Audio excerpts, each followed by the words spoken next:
bismillahi rahmaani rahim asalaamaaleykum wa rahmatullahi wa barakaatu bokk jullit yi rawatina bokk taalibe yi noo ngi nuyu ñëpp te di leen ziyaara noo ngi tàmbalee sunu nuyoog sunu ziyaar ci Cheikh Mouhamadul Mountakha xalifa général de Mouride di ko ñaanal mu yàgg fi lool te ànd ak wér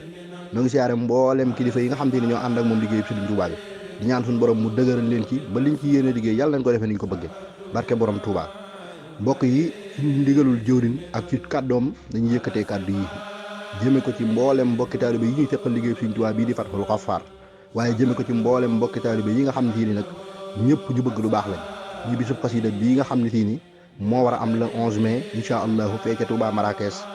ci Maghrib di ñaan suñu borom tabaraka wa taala mu yóbbuñu ceeg jàmm daayira Fatahul Ghaffar bi nga xam ne sii ni daayira national la ëmb mboolem gox yi ci Maroc bi yëpp ñu ngi leen ci soññaat di leen ci fàttaliwaat di leen ci bàyyiloo xel bu baax a baax